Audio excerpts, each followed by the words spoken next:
but a very valuable agenda. And we're going to start with the Budget and Strategy Committee Chair, Roberta Seema, who is on the upper, and from those who are here, the upper left-hand box.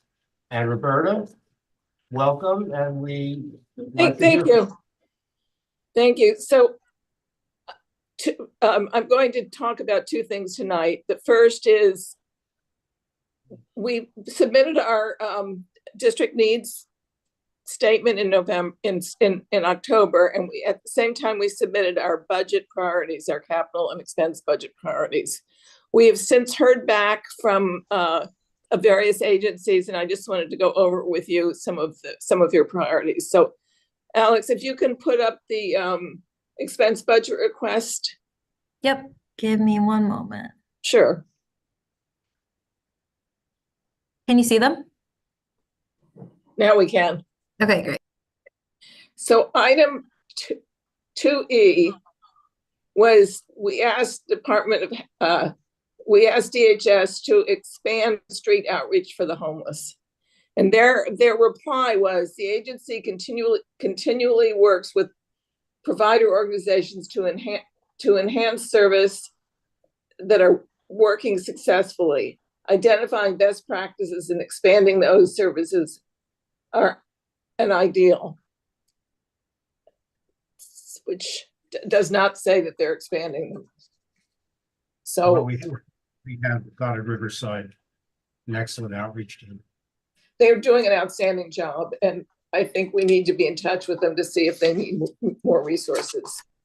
If we go further down to, sorry.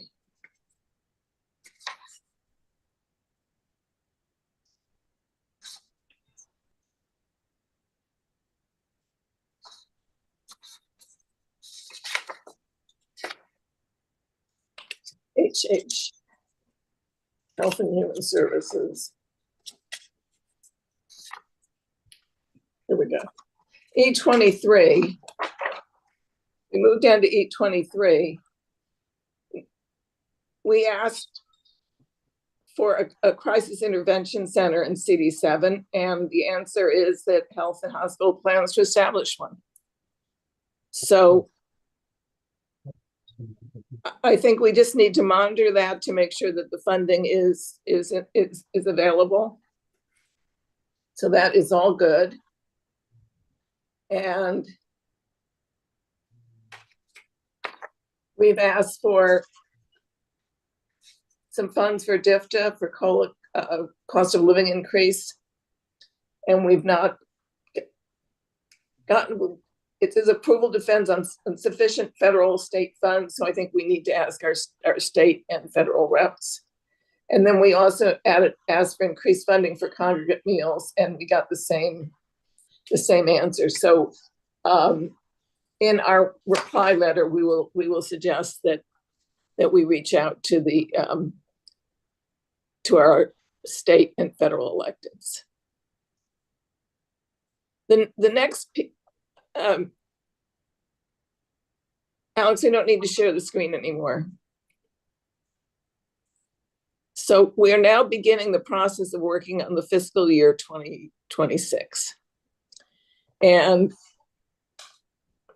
what we're asking each committee to do is to take a deep dive to look at some of the items that you've had on your list before, to make sure that some of them have been approved, to reach out to the stakeholders. We want collection of data. We want specific information about each item. If there are new items that have come up this year, we want to discuss those. People from our committee, Budget and Strategy, will be available to you at the April, May, and June meetings. If you want to meet beforehand, we can do a deep dive with some of the census material to see how things have changed.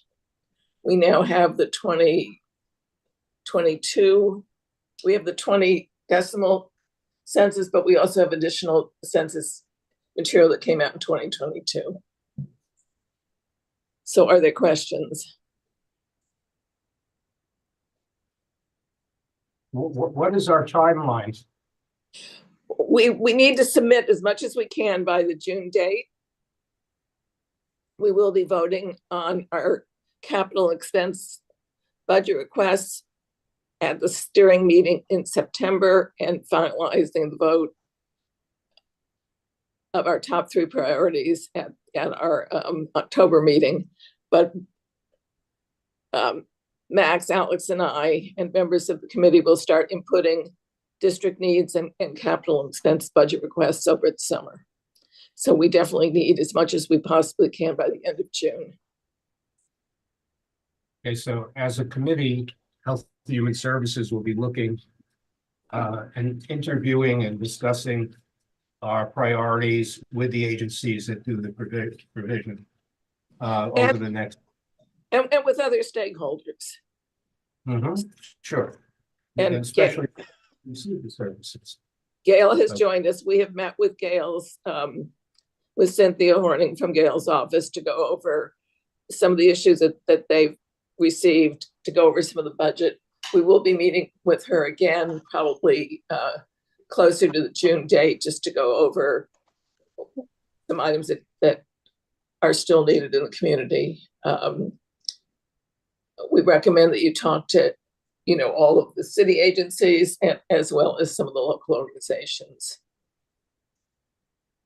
And we will also be meeting with, unfortunately, Councilmember Brew's staff wasn't able to meet with us, but we're hoping to meet with her in March. Are there any other questions from the committee?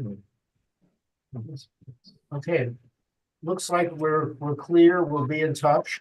Right. And yeah, this is a very important function because what we request as a board reaches the places where the service is funded. Okay, and if we're more precise we are and more specific we are, the better off it is, and the better if we can quantify what is needed. It's better. So we need to work to get there. And we've gotten you've had 2 successes. Last year we got the safe haven, and this year we're getting more funding. So it's all good. Okay, thank you for all your work and the committee's work. Okay, so we're now going to we welcome the people who will come from the public. Please be seated. There are a couple of seats here, seats there. There'll be people on the Zoom. We will not see everybody, but if someone asks a question, they'll be promoted as time goes on. So now that we have our quorum of committee members, one is not here yet, that's Sonia Garcia. But if Ken, if you could begin, just introduce yourself.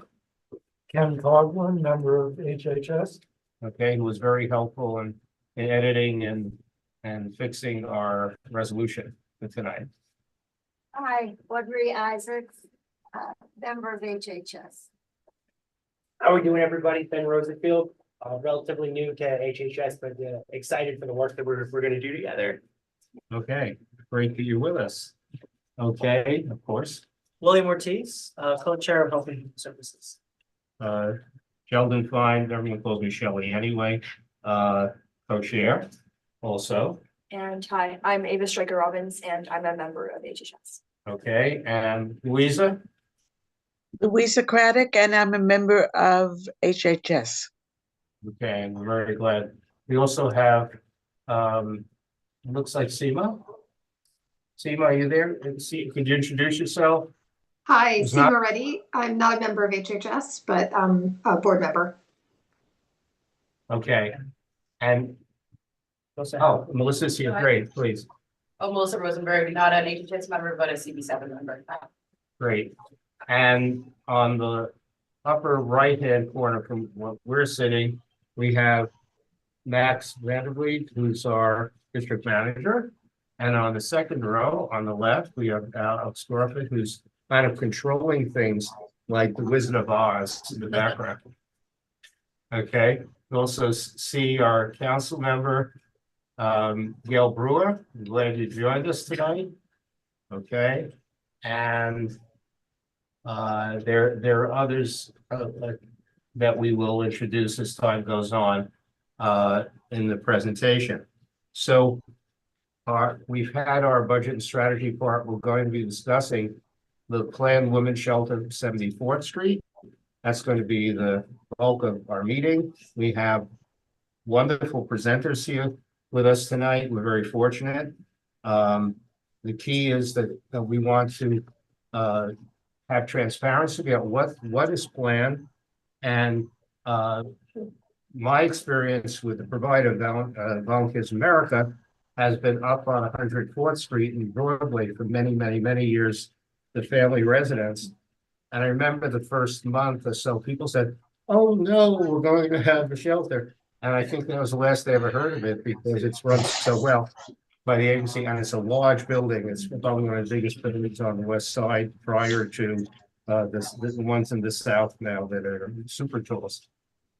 So it's very good. And I'm going to begin by introducing Marika Scott McFadden, who's the Deputy Commissioner of DSS. DSS is the Department of Social Services, Intergovernmental Affairs.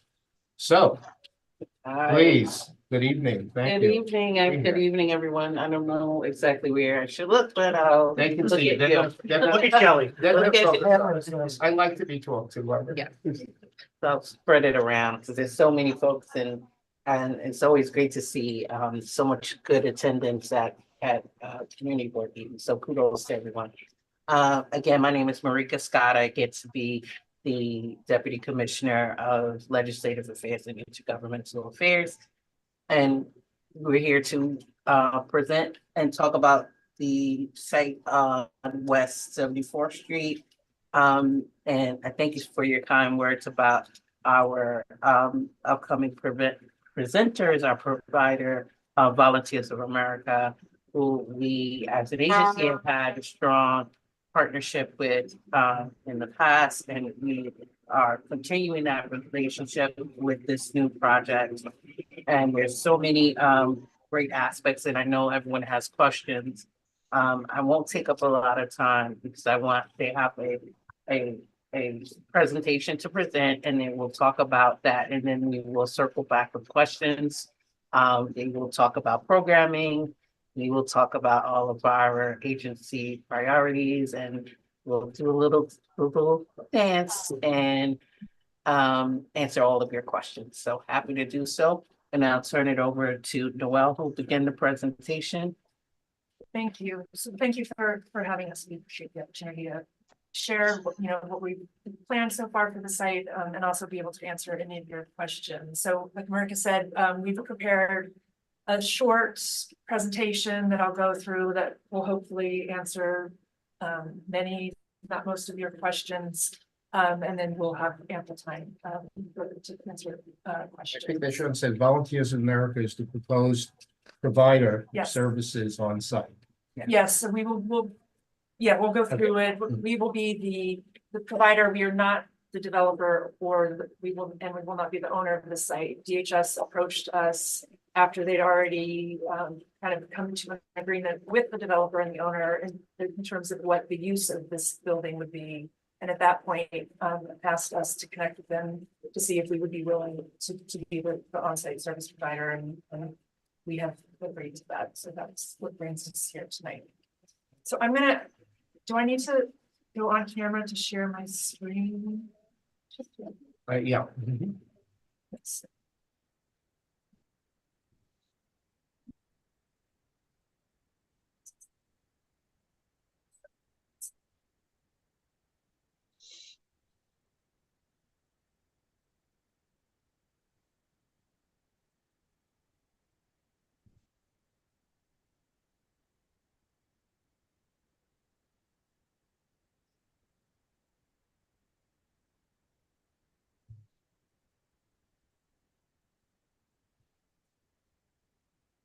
Committee members, need to sign if they haven't. Yeah. We can get- Thank you. The IT guy. Keeping us socially mediated.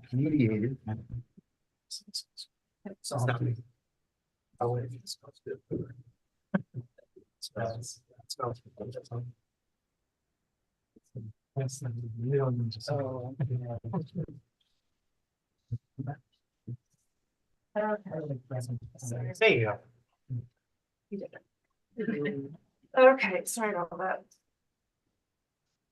So this is for the site that will be located at 160 74th Street, West 74th Street. And just to give a little bit of background, so right now, single adults living in New York City DHS shelters, the number has doubled in the last 10 years. So just to kind of give some context for the need for added shelter beds. The total shelter population in New York City right now is more than 92,000 individuals that are living in DHS shelters. And part of that is due to the influx of migrants that are coming into the city and entering the shelter system, both individuals and families. Single adult women in shelter, which is what this site will be housing, are disproportionately likely to have experienced trauma, including gender-based violence, as a cause of homelessness, and they are also much more vulnerable to that type of violence through their experience of homelessness.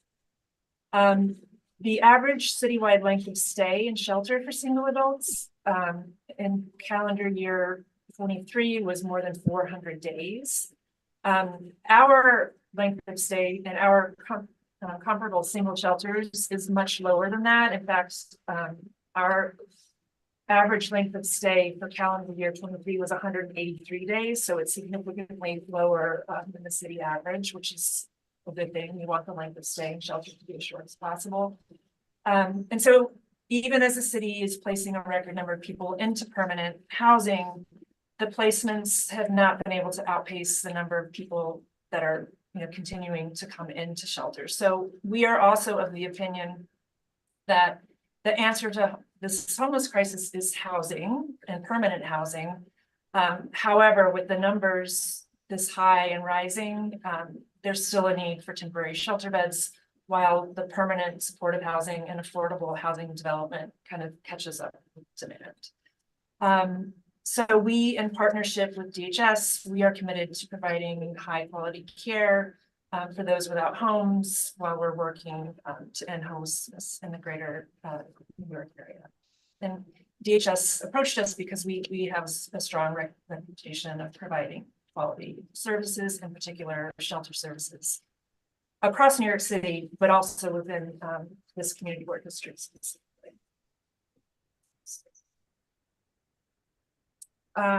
Just a little bit about Volunteers of America. We are an anti-poverty organization. We've been providing services to vulnerable New Yorkers for 127 years. We were founded in New York City.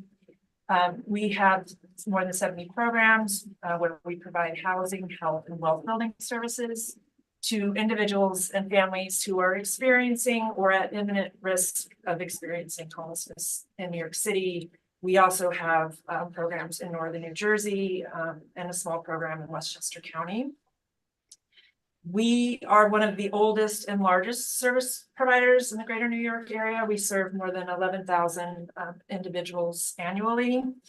We're also an active nonprofit developer of permanent supportive housing and affordable housing. And so in addition to operating more than 1,500 units of permanent affordable and supportive housing, we also do a lot of work with veterans.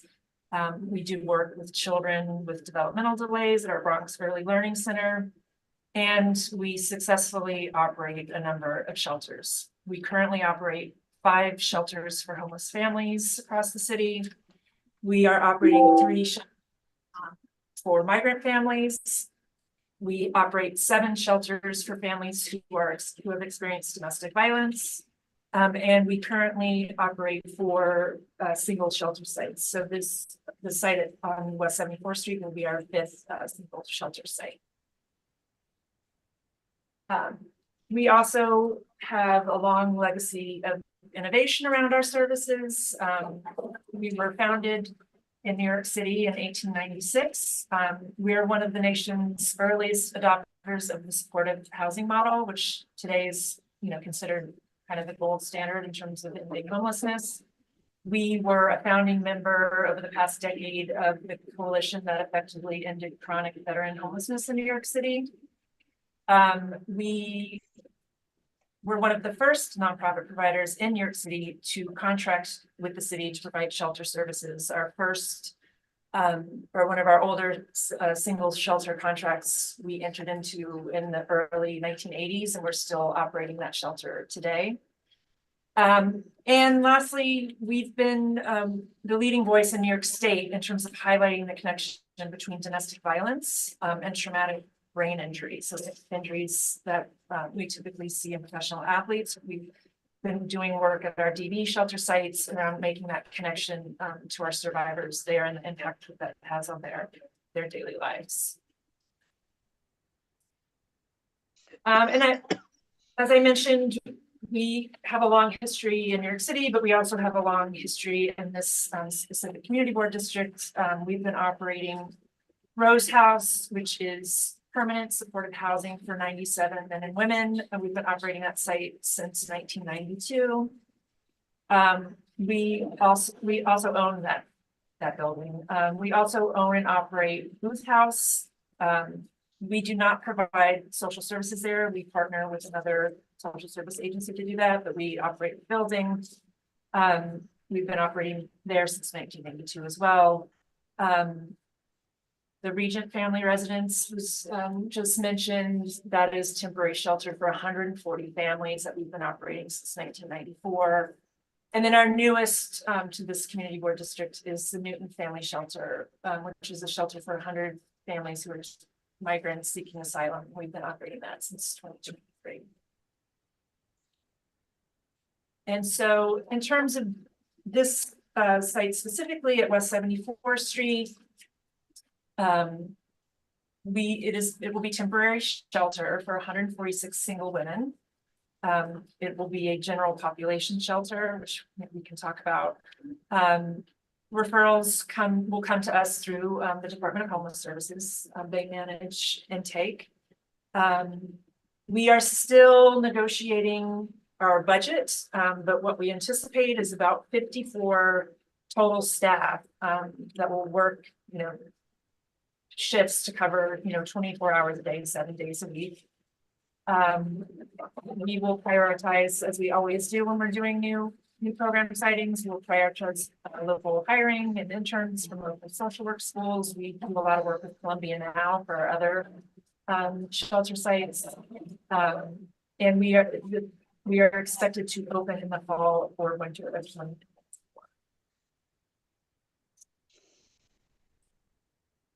And so in terms of services, we will be providing case management, benefits advocacy, economic empowerment and employment support, certainly housing placement assistance that, ultimately is the goal for every individual that enters shelter. We start discharge planning with them on day 1.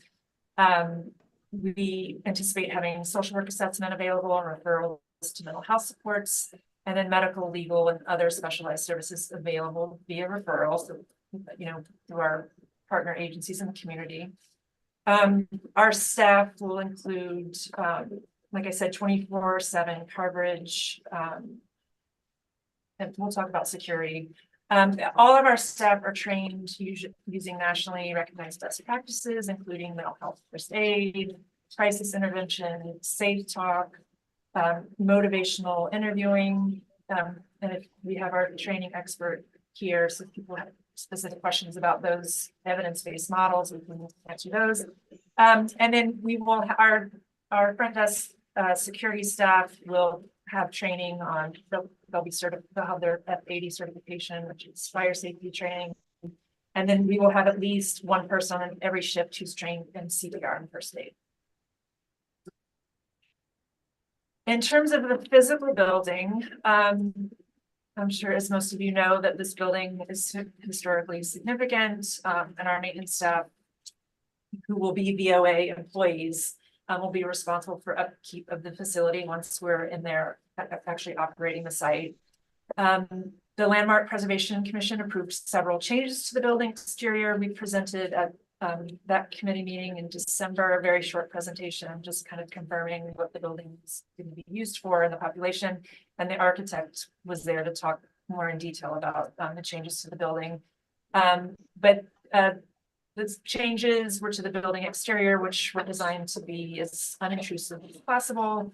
It includes a chairlift addition at the front of the building, the elimination of the upper terrace, and a bulkhead for a new elevator that's going to be installed. This will be a congregate site, so it will be small dorms where the women will reside.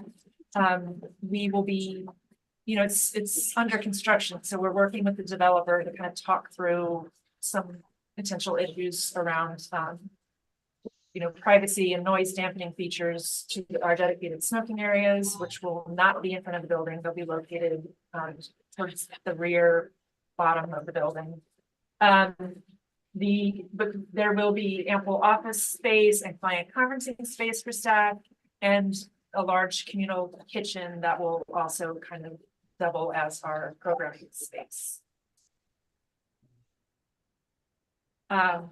In terms of safety, so again, we take the safety of our residents, our staff, and our neighbors very seriously, and we'll do everything in our power to make sure that everyone is safe, both inside the building and outside of the building. People who experienced or are experiencing homelessness are far more likely to have been the victims of violent crime than to have been the perpetrators of violent crimes, especially when we're talking about women who have experienced homelessness and are, especially vulnerable to that type of violence.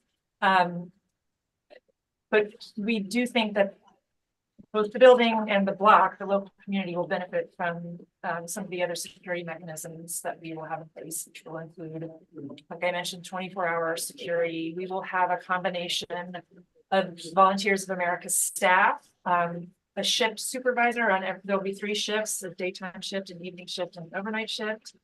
There will be a VOA shift supervisor on each one of those, as well as a number of residential aides that are VOA employees to help support clients, be extra eyes around the building, do rounds, that sort of thing.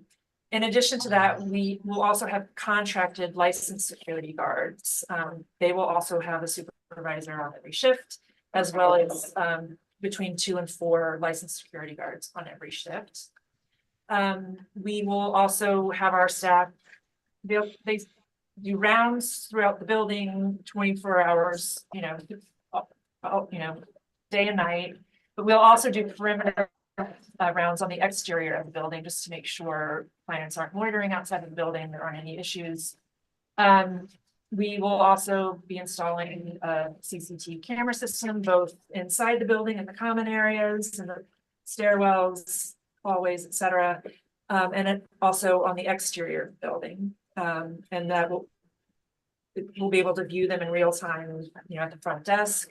And then we plan to be active, we plan to actively participate in the 20th Precinct Community Council. We also just wanted to kind of highlight our good neighbor policy. We have a good neighbor policy at each one of our program sites, which encourages mindfulness of our neighbors. This is a written policy that we actually review with all clients at intake as they come into the building. It's posted throughout the building. We will have dedicated maintenance staff to help keep the building and the sidewalks clean and clear. And then we really are committed to staying engaged with the community. So we plan on, just as with all of our other program sites, ongoing community board participation. We will set up, a hotline or a phone line dedicated to receiving, questions, concerns, 24 hours a day, 7 days a week. That'll be made available to the community. We will also be establishing a community advisory board for ongoing touch points between the shelter and our neighbors. So we typically invite the local elected officials to participate in those community advisory boards, local businesses, civic groups. They meet quarterly. And again, it's a chance for us to kind of share anything new going on in that program, and for neighbors to bring any questions or concerns that they have, and also get a chance to be on site and see the facility when we do touring and things like that. And then we also at all of our sites have staff that we call community care liaisons, whose sole job responsibility is to develop and maintain relationships with a wide range of community partners, including civic and religious groups and businesses, other service providers that can provide added support to our clients. And then lastly, we encourage volunteer and community engagement opportunities.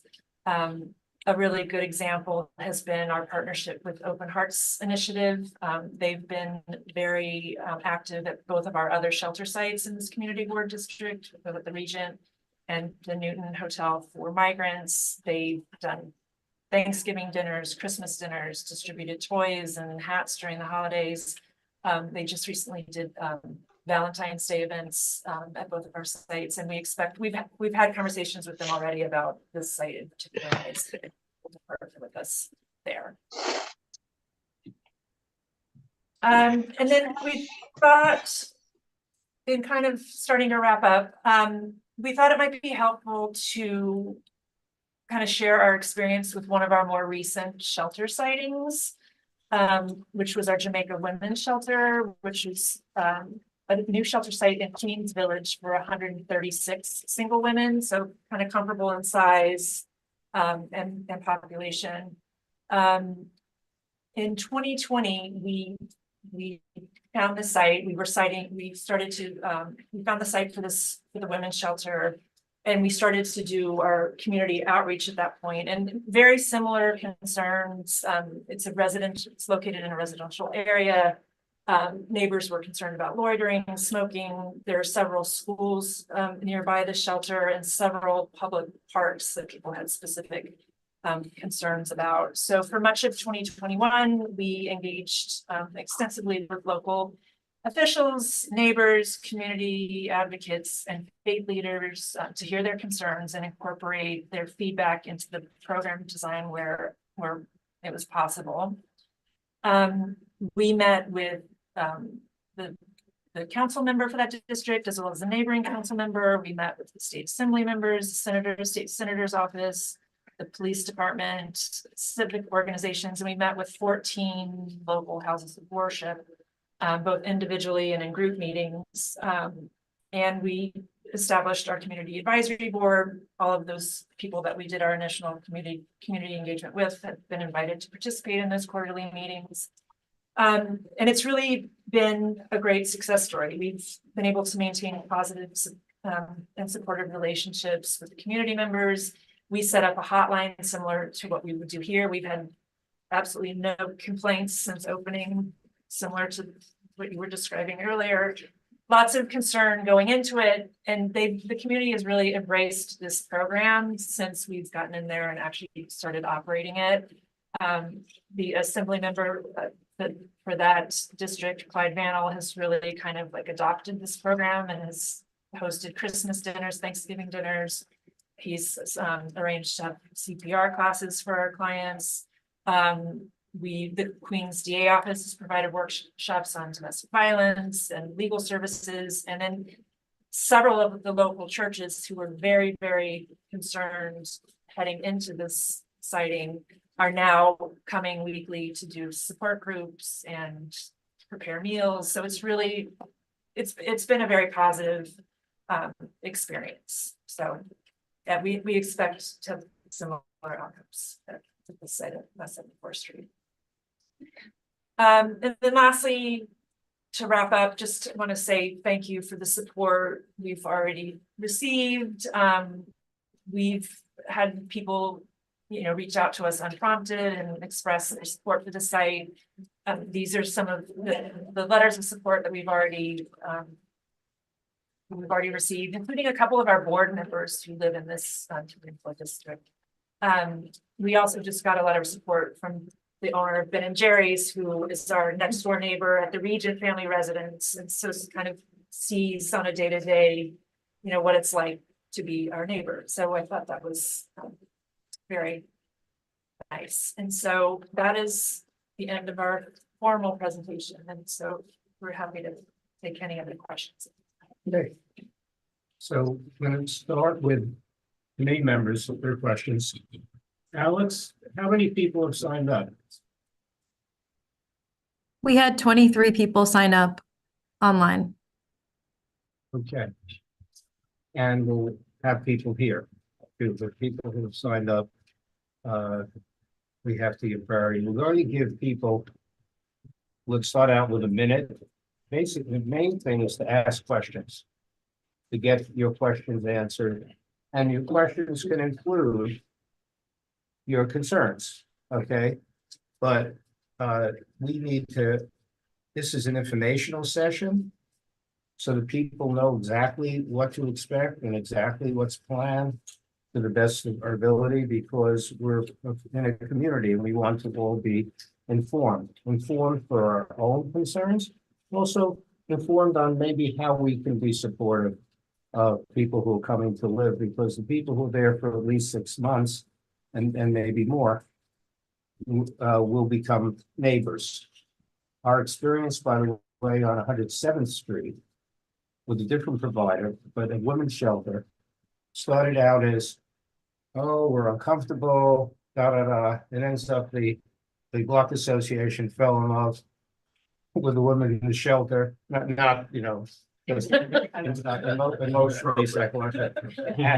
And the women became members of the block association and helped with them. And the people on the block eventually didn't know what to do because the women became very self-sufficient and were out in employment. Yeah. Okay, that's one of the goals I saw for that. It's to get people trained and employed, because if they're going to be independent, they're going to need to be productive for themselves and for their families. And many of the women have had domestic abuse and so on, and they're trying to put their lives together again in the supporting part. So we're going to start off, if there are any questions from committee members who are here. Yeah. Shelley, could we actually go to Louisa, who's a committee member, on Zoom first? And then I also want to confirm, are we doing 1 minute for committee and board members as well, or just the public? We're doing 1 minute because it's a question. If you need to ask a question for more than 1 minute, it's going to be too complicated to answer. So we can try 2 questions. Go ahead. So of all the various different projects you guys described, are they run very similarly to one another, or is each one really run uniquely different based on the areas? And if so, what are the unique challenges about this location and this property? The variables are really like the size of the program, but for our shelter programs, we follow DHS guidelines, and we have a pretty standard way of instituting operations. Like we know what staff we need for the size of shelter. I think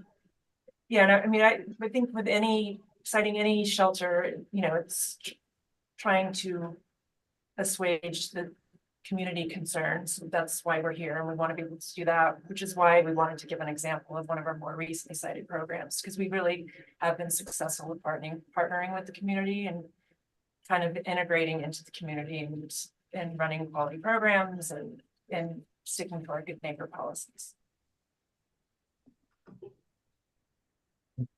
Ken? Yeah, I'm wondering how long it takes to create a permanent housing as opposed to a shelter. And is it approximately the same number of residents, or fewer or more?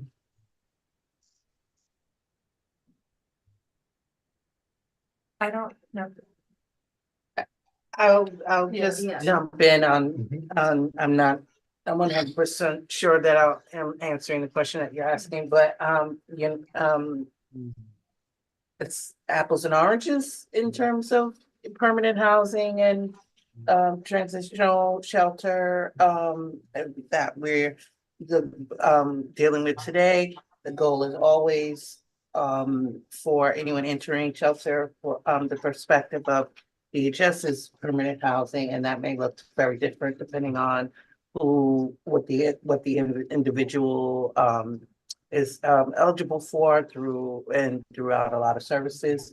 And, as presented in the presentation, I think, we all know that, affordable housing and housing is the goal, and is preferable, but at the opportunity, but we do know that there's a need for transitional housing. And so this is, part of the services that we provide through our great nonprofit providers. I can Yes. answer. As president of the Westland Federation, it can take years to put together permanent housing because unless you have a building waiting there that's set up just the way you need it, it's rare. So whether you're rehabbing an older building or building a new one, it's never taken less than 3 or 4 years. Okay, and getting all the permits and getting all the approvals and anything else. So this is quicker. Yeah. This is much quicker and it provides that transition while the permanent housing is not yet available and where the people may not be ready for it. So just okay. But please, I have a question and we'll have Louisa go right after me. okay. You mentioned a smoke area in the back. Would that be enclosed? We're still working that out with the developer. I mean, it'll be enclosed in the sense that we want to limit noise and smoke smell, but it will, by necessity, has to be out, it is ventilated to the outdoors. So yeah, we're having those conversations with them, trying to think that through. But that is, we understand that that's a concern. We don't want people out in front of the building. We won't allow people to be loitering out in front of the buildings. There's a appropriate safe area. We have a very dedicated committee member, Louisa Craddock, who unfortunately had a cold, but was still determined to be with us. Please, Louisa. Thank you, Shelley. And thank you. It seems to me that you've thought of how the community will deal with this and dealing also with the best interests of your clients. I have a few questions. You said that there would be 3 shifts. How many people would be on a shift? And can you separate, when you said that there would be 54 staff altogether, how many would be security and how many would be people who deal with social services? So I'm clear, there will certainly be more staff on site during daytime hours because most of our clinical staff, social service staff will be there. Although we may have, it's likely we'll have weekend coverage as well, but typically they would be on site Monday through Friday during office hours. On the evening and weekend shifts, we would have a minimum, again, we're still negotiating the budget. So, but what we would typically recommend, we'd have at least 1 security supervisor, 1 VOA shift supervisor, 2 or 3 residential aides, which are VOA employees, and between 2 and 4 licensed security guards. I can't do quick math. We have between 8 and 10 on it. Yeah, between 8 and 10 on at any time. Combined. So that 54 is spread out over a 24/7 period. Right. With 4 staff on site at the same time. And then typically it's about 1 caseworker to 25 women. So again, do math for me. So the 54, those are full-time employees at the facility, roughly breaks down to about 34 of them are operational and the rest are clinical. That's just rough math spread out over 7 days. We look at a 3-shift 8 to 4, 4 to 12, and overnight shift. We do have a few split shifts in there just to have some continuity between clinical and operational, and that just provides us some flexibility for sick time and call outs to keep our overtime budget lower. And we have clinical 7 days a week up until 8 or 8:30 at night. So we spread that clinical service out in case someone, you can't pick when someone's going to have a moment where they need a licensed professional on site. So we have that spread out. So that's the rough breakdown as it stands today. Okay, thank you. Can you tell me also how many people would be in a dorm? It varies between 6 and 12. I don't think it's been 6 and 9. 9 would be the maximum. 6 minimum. 6 to 9? Okay, thank you very much. Okay, thank you. We're going to, Alex, can you tell us who signed up in order? Yes. I will say the person's name for people who aren't on Zoom. I'm just going to say the name because they might be there in person. The first person on the list is Deborah Sale. Hi, Deborah. Hello, I have not a specific question about this. I think these are nice people who are trying to do good things. But what I would like to say is low income and middle income New Yorkers are moving out of the city in large numbers because they can't afford to live there, not because they don't want to live there. There were only 8,000 housing starts, the city council says, in the last year. And this is a perfect site to build moderate and low income housing in a neighborhood with great schools, with great transportation, with a welcoming community that would be very happy to have these people. And I was at the Battery Park City Authority at one point in my career. I know how long it can take or how short it can take, given the right push from building to make things happen. And if we want to start doing something about the housing problem, we have to start thinking about the long term rather than the short term. We need to build affordable housing, and we would like to build affordable housing at this site. And the community, I think, anything that they could possibly do to help you do that. Thank you. Next. Thank you. Next, we have Jim Francis. And may I make a suggestion? Where the last speaker stood, that was actually a very good acoustical spot, if I'm using the right terminology. If other speakers could go to that spot to speak, then everyone online can hear them very well. By the way, the chair of our board, Beverly Donahue, is there, wave. And our vice chair, Doug Kleiman, is here. Okay. So who is the next questioner? The next person is Jim Francis. Jim, are you there in person? Yes. Okay, hi, Jim. Hi, how are you? Thank you all for having this. It's very good to hear from all of you. I want to second what Deborah Sale said. We do think strongly that this should be an affordable housing site. He mentioned the perfect building. Seems like it's the perfect building. We also have some concerns and want some more transparency. Could you tell us how much how much the city pays for each client to be in these locations? And how much money flows back to the owner of the building? And could you also provide some transparency on the owner of the building? If you Google the owner of the building, it causes concern, but we don't know if what we're reading on Google is true or not, but we would like to have some transparency on. Okay, so we have some questions. So is there a price for? So there is, so the relationship that DHS has is with the nonprofit provider. We contract them to provide the services that they've outlined in a presentation in regards to the population that they're being served, that is being served. There are per diem rates that vary depending on population and that don't have any of that in front of us now, but shelter costs. I mean, there's no, there's no, avoiding that's a fact. It costs and it's unfortunately not cheap. But it is what we deal with when we talk about providing shelter to folks in the city.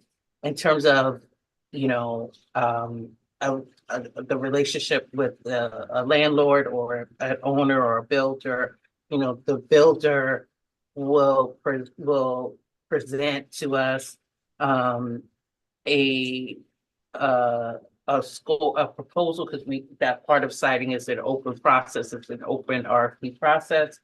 That process and it can be scored out internally. It can be something that doesn't work for the agency for whatever reason. It could be something that does work, but our relationship is basically with the nonprofit provider. In terms of likability of a owner, their reputation, our objective is to have the product that is being served, which is, you know, rehab or facility of the building, in order for the use of which we're contracting, which is providing for our clients. So in terms of like, is this landlord or owner, you know, someone I want to have lunch with? I don't know. We consider, are they going to bring us a viable building that works for the needs of the provider, that that will end up being a that they will end up paying rent to, and that's part of why the presentation included that they are not the actual owner.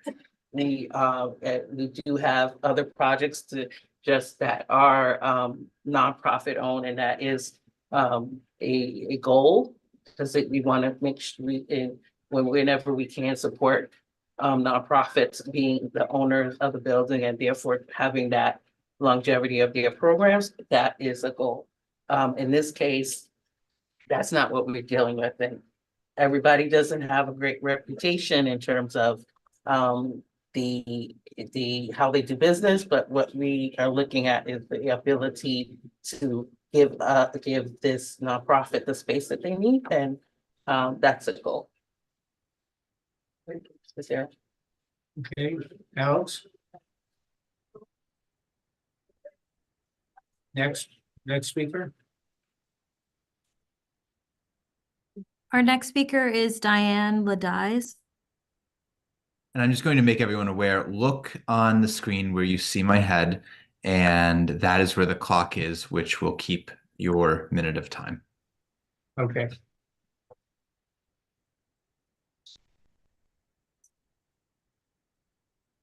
Is that individual? The next person. Not here. Can that person be promoted? The person is Okay. not on Zoom, so if they're not in person either, then they're not present at the meeting. Next one. The next person is Sydney Kaplan.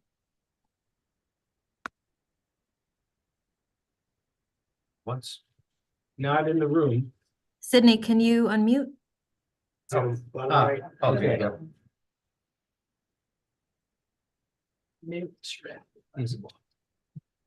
Sydney's been promoted. Oh, here she comes.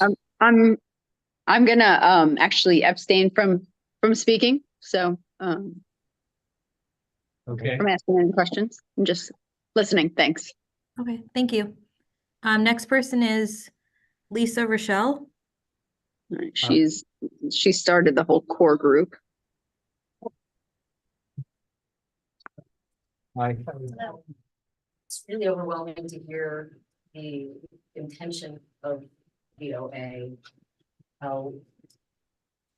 My concern is that best of intentions don't always pan out in real life.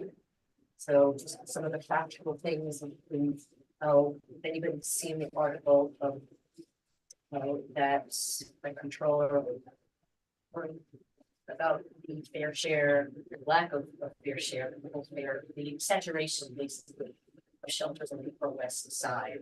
So we don't have reliable information. You can go on Google and see that there are 29 shelters on the Upper West Side in CB7's jurisdiction. You might get a straight number. So my question would be, A, can we get a realistic view of the saturation of shelters in this area, because that feeds into the safety piece. With the best of intentions, I have friends that live on blocks of those shelters that feel very unsafe. This becomes a city issue. Can we have the city provide more transparency, strong programs to help enforce what provisions we might put in place? So you could have provisions in place, but as I know, 83rd Street, which is not a VOA shelter, concerned about saturation in this small neighborhood. I'm concerned for safety. We all read papers, we know the recent events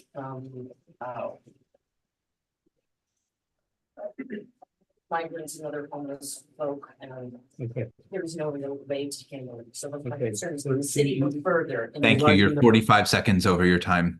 Move on to the next individual. The actual what you say is saturation. We can get the information. There is a place online that we've said, but people very often confuse supportive housing and other housing with shelters. And so you could see a whole list, and then if you talk, our own organization has 14 sites and only one is a transitional shelter. Well, this is where that article was. No, I understand. Okay. And this is the controller. No, I understand, but if you want to. I'll just say that we don't share addresses of shelter sites for social service.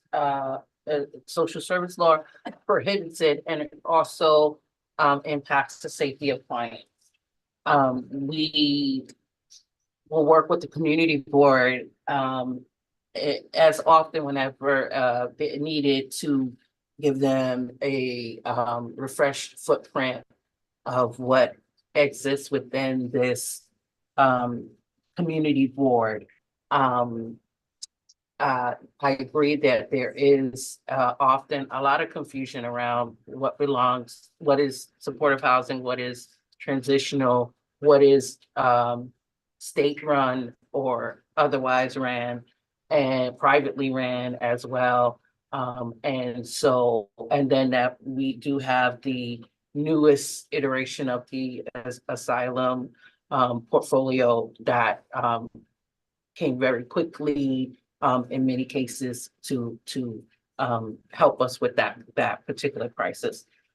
So I will be happy to communicate that a number in general, but it's not a lack of transparency. We're prohibited, and then also, like I said, it's a safety concern and issue. And I can tell you internally, and it may not feel like, you may not feel it, is the saturation that exists here versus some other places, some other boroughs. There really isn't any comparison. Okay, thank you. We're going to keep to the 1 minute for a question. And I'm going to try to keep to 1 minute. Yeah, okay, because we don't want anyone who wants to ask a question at the end to say, time's up. Assignment to ask questions or? Well, we have a list, but we'll take it. You'll be the first after, okay? Okay, and if you could tell me when the 1 minute's up by some sign, because looking over there and trying to look over here, this is showing right behind me. It's also in the one behind you, I believe, or it will be when I press clock again. I'll give you a little hint. Okay, something. Okay, next, Next, we have Pat O'Connell. Pat, are you in person at the meeting?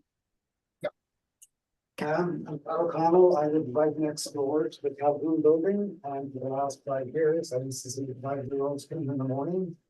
And the dinosaur prints in the streets, and the first I heard, and I'm not saying they negative about your organization, but sounds more like a prison than a school. Dormers, securities, cameras. The kids didn't smoke out in the back. They were playing on swings. So it's a completely different use of the building. First point. Number two, with all respect to the city and the pressure you're under with the meetings, I totally understand that. I don't believe there's a good handle on the numbers already. For example, in this room a month ago, we heard at 83rd Street and not 100% full. We heard Goddard say there's people who won't even go into shelters.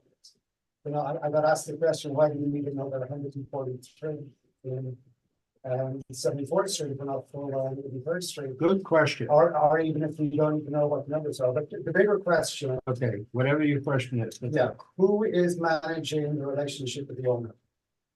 It's not the OA, and what I'm hearing from the SS, they're in with the builder. The builder is not the owner. Okay, that's the question. Yeah, who's sitting with the owner? And if there's a problem, who deals with the owner? Okay, thank you for the question. Okay, I'm gonna suspend myself from my 1-minute rule. Already. No, I'm gonna I'll quickly get through the first point regarding 83rd and this site. There are different tiers of shelter.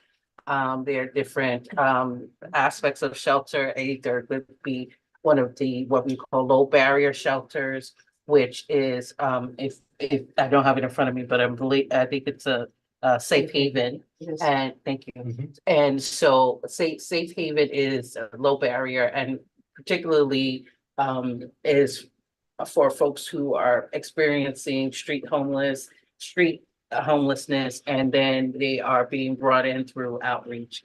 As you can imagine, the population who is experiencing street homelessness is very resistant to shelter for a multitude of reasons, not because shelter is bad, but they are experiencing a great deal of trauma. And so we meet them where they are, we outreach to them, we speak to them, we make sure that we are making contact appropriately, building trust, and then bringing them in to low barrier where they don't have a lot of contact, but they have what they need. Maybe they come in for a meal, to clean up, to, you know, make certain adjustments for the night, and then come back in another 2 days. So that's another level of shelter. But that as it pertains to that population is not what this is. So having beds at that site is a lot different than this particular site, where we have women who are wanting to participate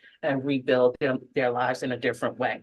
And so they're saying, I need job help. I've experienced trauma. I want to talk about it. I want to engage. I want to do that. And that way, this provider, VOA, is excellent in that area as well. You're going to be able to meet them where they are. The relationship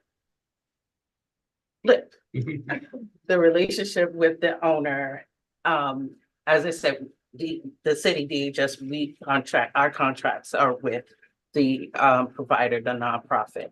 And in the process, there's a building, because I feel like you want to know like what's going to happen with the building, or potentially if something is going on with the building, who to contact, right? Okay.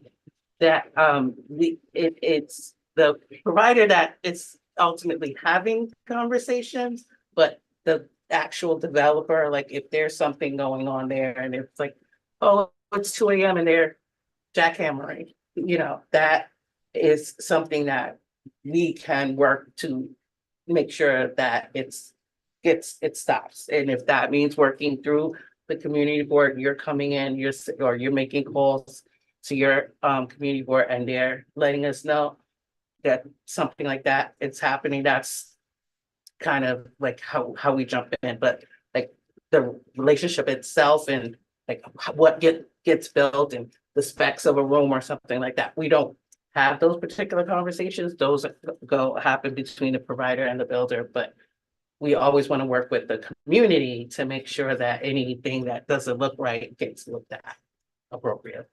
Okay, thank you. Was that? Oh, that's 4 minutes. I'm gonna do better next time. Okay. You'll have plenty more chances. Apparently. Next, Next, we have Elliot Schildkraut. Elliot. Hi, I'm a Upper West Side citizen, and I live contiguous to the building, looking out on the back. And one question I have is there was a clear bait and switch about this process. When we first heard about it, it was going to be converted into regular housing and into condominiums. And then all of a sudden it became a shelter, shocking the neighborhood, and we didn't have a chance to get organized, which is really a problem about how we think about this. It's good to hear information about it, but we have a concern about the process. One of the concerns that I have, and I want to emphasize this, is that we look out, as many do, including the back of all of 73rd Street, filled with terraces and roof decks and people and courtyards and beautiful landscaping, and they look right out on the backyard of the Calhoun School in what's now going to be the shelter, which I think sounds like it's going to be where women are going to be out smoking, and there's going to be a ton of noise, and it's going to disrupt what is a very congenial, beautiful part of the Upper West Side. And I want to know whether this is being looked into and considered. The other Okay, part about it is we strongly support Gail Brewer's view that this should be affordable housing, which we would welcome and want to integrate people into our neighborhood, our school system, employment, and feeling a part of things. we have to stick to the 1 minute, and from here on in, we just have to cut people off if we hate to do. So the question is about what's going to go on there and how it's going. Right? The smoking area. Yeah, I mean, that's something that we're trying to work through with the builder now. There's a area, it's on the first floor, isn't it? This on the cellar floor, that we wanted to provide as a space for people to kind of congregate so that they're not out in front of the building.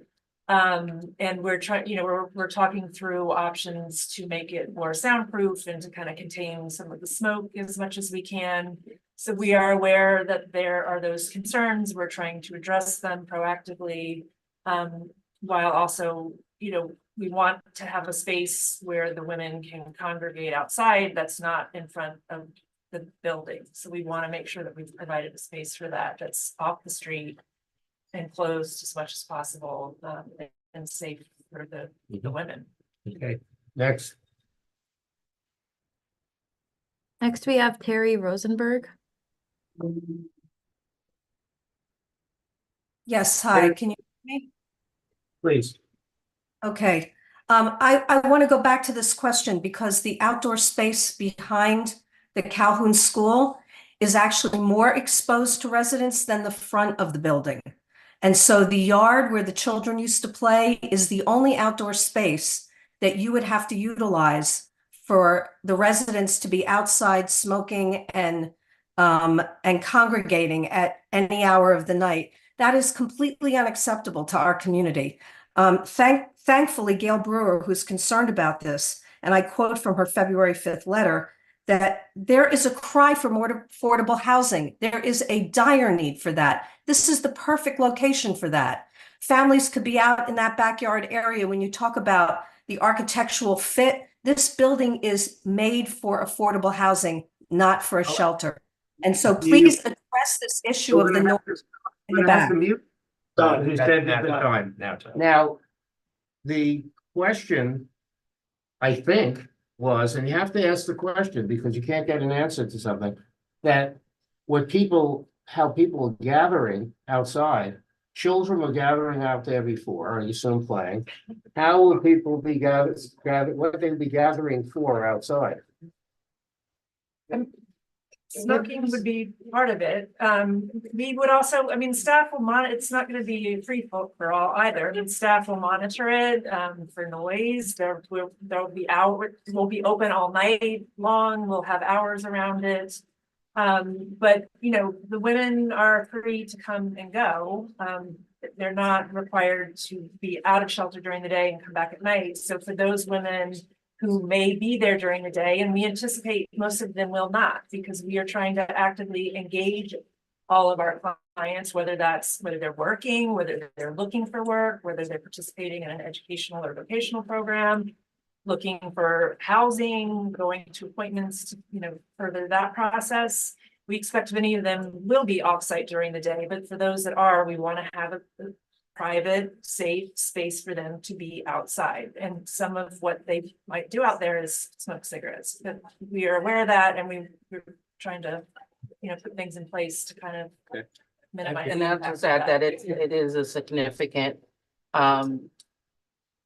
issue that's being addressed, and we historically, people, as much as it might be frowned upon, people do, smoke, but if they don't, they may just want to get some fresh air, and they just want to stand out in the front, and that's less than desirable. So we want to make sure that we are giving folks space to actually, go out for a breath of fresh air, not sort of be stuck indoors. We all know what that was like during the pandemic, and now I think people just want to just have that space. So this is a thoughtful consideration for something that we know people are going to want to do. Okay, next. Next is Ann Kemper.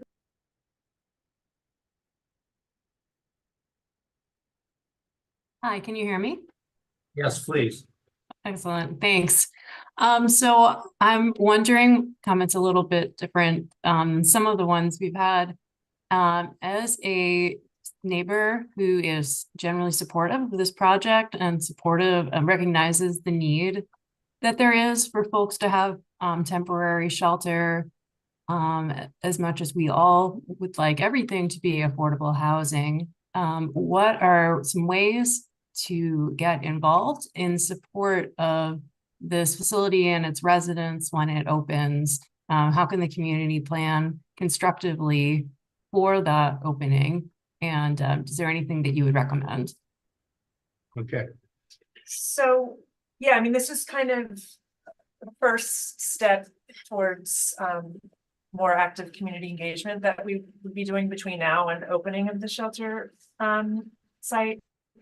One of the ways people can get involved is to participate in our community advisory boards, which occur quarterly, and they're held on site. It's an opportunity to hear about what we're doing in the shelter, what's new, and also express any feedback or concerns, ask questions. We also work with lots of individuals, neighbors, and other partner agencies around volunteer projects at our sites. We have a number of volunteers that come in weekly at our single women site in Queens. So yeah, if people are interested in that, we can put you in touch with our community engagement person and would welcome. And I would think that it'd be advertised, the possibility to be advertised at a certain point. Maybe through the elected officials. Yes. That Yep. opportunities are coming. Yep. 100%. Okay, next. Thank you. Next, we have Eric Ludlow. Hello, I live on 74th Street. I've heard a lot of stuff tonight, but what I haven't heard is how is this going to benefit my neighborhood? I mean, it sounds like, yeah, the milk of human kindness runs in our veins, but it's like, can you enumerate or quantify how this is going to actually benefit the neighborhood? I'm just hearing how this is going to benefit these needy people. So please answer.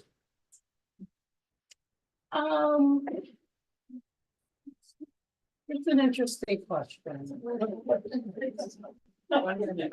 Oh, 1 minute is almost up. I don't know. I moved into a new neighborhood, and I don't think anyone ever asked me what I was bringing to the table. I think the goal from our perspective is to seamlessly blend into the community and become neighbors. So, if you're like, come from that, Mr. Rogers generation like I did, we just hope to be good neighbors. If I could just throw in what happened on 107th Street, which was a large women's shelter. Once the initial uncomfortability took place, the women in the shelter participated in events in the community. There were plantings of trees, there was block parties, they wanted to help other people who were in better situations. So there are possibilities. It's a good question. But I think initially it's to serve the people coming there and then to try to integrate them with their abilities and desires to be good neighbors and maybe help the community in ways they can. Okay, I think Have a great answer for you, but we're gonna have 30 staff per day, 24 hours a day that need to buy coffee, lunch, donuts, cookies. It's not the best answer, but we will bring money into the neighborhood for small business. And I think that having the staff presence and camera, I mean, there's some added benefit to security on the block, just because we have the presence there both for the cameras and our staff. And we have a staff that are knowledgeable in how to engage with population. So if there are, other, people locally or on the block experiencing homelessness that we have people who are skilled and have backgrounds in dealing with that and know what resources you can connect to, so that we can be a resource that way as well. Okay. Next is Kathy Loop. All right, can you hear me? Yes. Right, very good. I just wanted to offer a statement of support from someone who's lived in this neighborhood for almost 50 years. I've had an opportunity to get to know some of our neighbors who were formerly unhoused, and they are good people with a lot to contribute. They're not criminals. They are victims of a predatory system that has tried to destroy them and keep them down. So I am delighted that the shelter is opening in the neighborhood. I welcome these people who deserve safe and stable housing as much as you and I do. So thank you, and I look forward to being a good neighbor to our new neighbors. Thank you. Thanks so much. Okay, next is Leanne Valera. Are you there in person? Yes. Thank you so much. I want to start by saying that when you need a doctor, you don't go to the ER. And when you need an ER, you don't go to the doctors. It's the same thing with affordable housing and permanent housing. We need both. Second of all, I want to start that it costs New York City less money, and I work for the city, to have people in shelters than to have people in the streets. So what they're bringing to you is less money to your pocket. One question that I really want to dive into is the economic part of it. Section 9 has promised economic opportunity for people living in affordable housing. I know that's a whole other realm, but it's falling short. So I'm really excited that you are bringing economic opportunity to these people. I just want to learn more about it. In terms of what we're doing to connect our clients. Yes, to economic empowerment, and Yes. other economic opportunities for the woman. That's a good question. So yeah, one of the things that we will try to do is connect. We will have employment specialists on our staff who will work with women who are either employed to help them retain their employment, or women who are not employed but want to become employed to help connect them to that. For people who aren't immediately ready for employment, we might connect them to educational programs or vocational programs. We want people to be busy.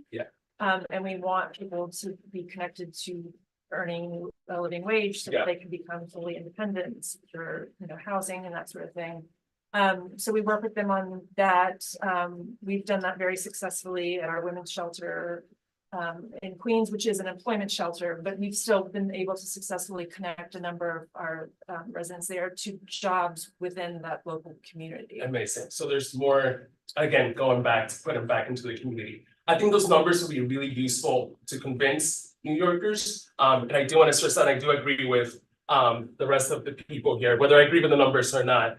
Transparency is important. So I think knowing the cost of each individual at a shelter, I'm for it, and I support the shelter. I actually right next to one, and it's actually the streets are actually cleaner because they take care way more of the community, of the sidewalk, which is really dirty before, and it's safer, because there's always securities right in front. But I live right next door to the one on Safe Haven on 83rd. I applaud it, I congratulate, more transparency in numbers will give the community more of a peace of mind. Thank you. Thank you. Thank you, William. Next. Next is Caroline Schwab, who's on Zoom. Hi, everyone. My name's Caroline. I've been a resident of the Upper West Side for the past 5 years. I'm a born and raised New Yorker. I just wanted to come on and voice my support for the shelter as well. Just providing shelter is necessary so that people who have become homeless have a stable place from which they can apply for housing subsidies, learn about their options, and ultimately move into permanent housing. So I don't believe that the construction of a shelter is necessarily contradictory to accessing affordable housing. And in fact, I think it's a necessary step.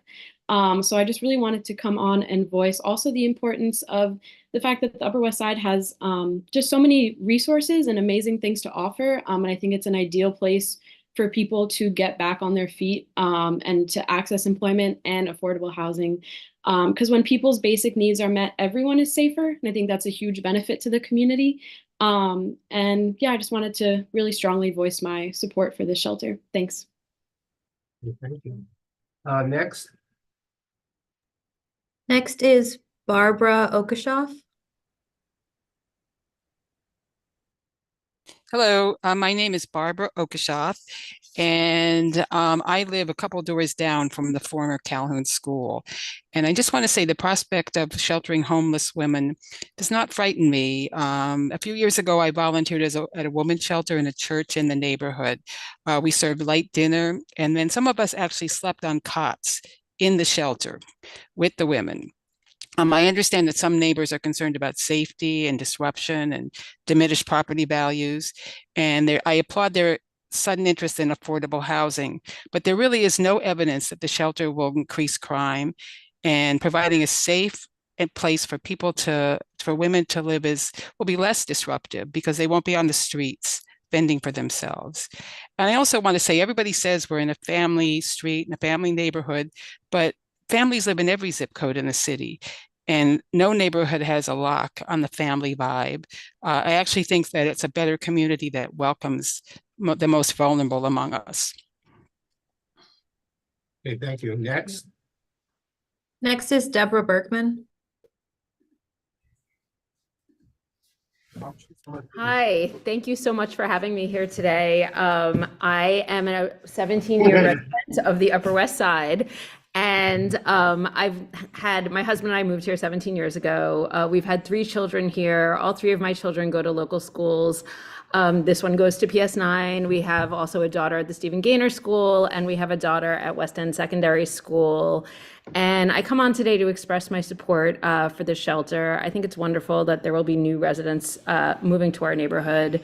We were met with such a warm welcome when we came to the Upper West Side, and part of why we wanted to move to the Upper West Side is because it was so welcoming and it was economically diverse and just a very tolerant community. And those were qualities that we were looking for in a place to settle. And so I would like to extend a similar welcome to the women of this shelter. I also want to note that my daughter Juliet goes to school right across the street from the Safe Haven on 83rd Street, and there's never been any problem. Thank you very much. Thank you. Next. Next is Alina Larson. Alina, are you there in person? Negative. Okay, so we'll move on to the next person, who is Allison Torg-Siglieri, who is on Zoom. Hi there, can you hear me? Yeah, yes. Hi, yes. My name's Allison. I'm an Upper West Side resident. Yeah, I just want to join in with others who've spoken. I'm really grateful to Volunteers of America for taking the time to speak with us, for your presentation, your work. I think the Upper West Side is fortunate to have you bringing this shelter into our neighborhood. You have so much experience providing a continuum of services, and I think residents of the shelter are really going to benefit from what you bring to your work as a shelter provider, housing provider. I also just want to say, I think your good neighbor policy and your efforts to connect with the community are truly exceptional. I don't know that we've said that enough, and I'm just really grateful for the emphasis you put on that. And like others have said, I'm looking forward to being the neighbor that hopefully that folks deserve, and I hope we can rise to that occasion. Thank you. Next, do we have any more people? Yeah. Next is Esther Crow. Hi, friends. Sorry, I'm in the dark here. I'm Esther Crow, born and raised right on 107th Street. I moved back here in 2015. And as somebody who lives on a block that had, I think, more than one shelter at different points, I've never felt unsafe ever. I have a 10-year-old son. We've never felt unsafe. We volunteer when we can at the Ascension Food Pantry. It's just heartbreaking how many hungry people live right in our neighborhood here. I applaud another shelter opening up. We've been working with Open Hearts Initiative, and to somebody who asked how will we benefit as neighbors, well, I'd like to say that growing up around different kinds of people of every color and creed and economic status is so important, especially if you're raising children. They should know all different kinds of people. And, my heart breaks for people who live in gated communities. So I applaud opening this shelter, and thank you for all that you do. Thank you. Next, we have Priya Patel. Hi, my name is Priya. I live on 70th Street. I've been to some of these meetings before, and I just wanted to thank you for the presentation. I think it's really cool to see that this facility is going to be able to help almost 150 sort of vulnerable women. And I, like my neighbors, am concerned about affordable housing, but I understand that it's better to help sort of these vulnerable, a greater number of homeless folks now than to wait a few years to convert this into suitable, affordable housing. However, that being said, I'm wondering if there is any future affordable housing planned for this neighborhood, since everyone seems so keen on it. Contact the community board, ask for Sheldon Fine. I'll be glad to talk to you about it. There is. Okay, next. Next, we have Danny Sadel, who I see is already on Zoom. Hey guys. So I'm not a long-term resident. I actually moved here a couple years ago from San Francisco, where I lived a better part of a decade. And I sat through many meetings similar to this in San Francisco 10 years ago, when there was an influx in unhoused people coming into San Francisco. So I have a real concern financially. I actually agree with the project if it were done in a way that's financially feasible, but given a private equity real estate firm is finding it more profitable to run a women's shelter than luxury housing, gives me enormous concerns, especially since nobody in this room can give a ballpark on cost, when I know off the top of my head it costs around $70,000 to house these people in normal situations. So I would like to get, the question I think a lot of people have is getting an actual cost of, one, what it's going to cost to house people, and two, the tax revenue given up by not converting it to luxury housing. And separately on vetting, we have a lot of migrants that have come in that are not vetted, and I live adjacent to this building, and would like to know what kind of assurances that people are going to be getting towards who these people are, and do we know their background and things like that. Okay. Okay, first, this is not a sanctuary site or emergency site.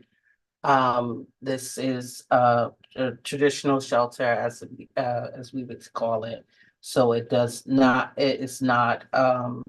at this point relevant to the migrant crisis. I would also just add, for clarity, that asylum seekers who are paroled into the country and are being bused up here from border governors are paroled in, and they have a vetted process because they have been paroled, and the government knows who and where they are, who they are. So in terms of federally being vetted through an asylum seeker process, that has been engaged in at the border. Our concern, of course, happens when the buses come here unannounced. And by the tens and hundreds of thousands over the last 18 months. So just a little something to give to for folks to understand about the crisis. But this shelter is not meant for those people. No.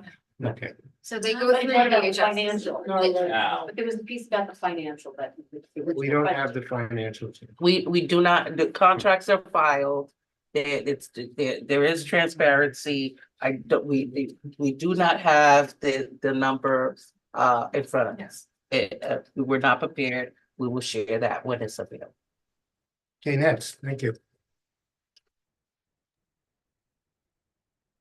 So Shelley, we have, I think, one more of the people that signed up prior to the meeting. There were additional signups during the meeting, but I think that we've almost run out of time.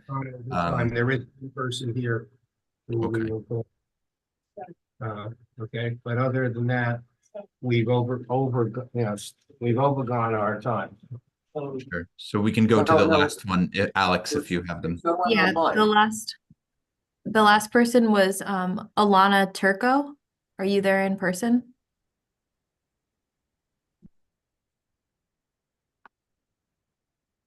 They're not there on Zoom, so. Okay, we have one person. Yeah.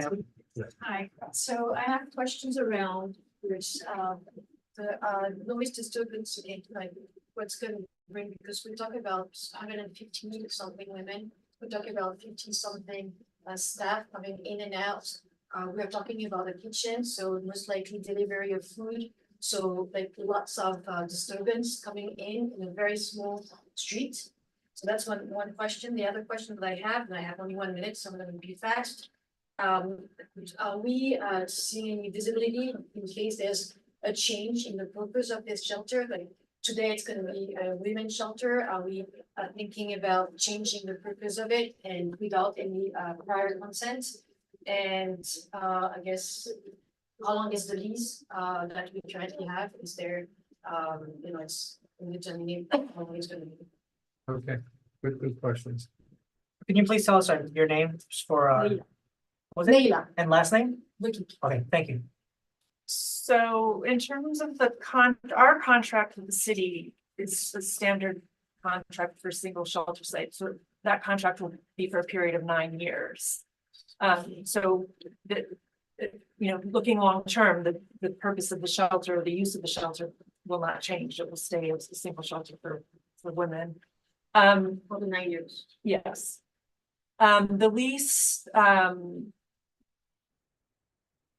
with the landlord is long term. I don't know that that's been finalized either. Yeah, so it's right. Yeah, it's so it'll be a long-term lease that will at a minimum cover the period of our contract, which is 9 years. And then would conceivably be renewed at the end of that 9-year period. Your other questions around deliveries, I mean, we will have, I mean, we don't anticipate this would bring any more noise than any other residential. It'll be a residential building, so it'll bring as much noise as any other regular residential building. Again, we have rules around loitering outside of the building. We have staff on site to monitor that.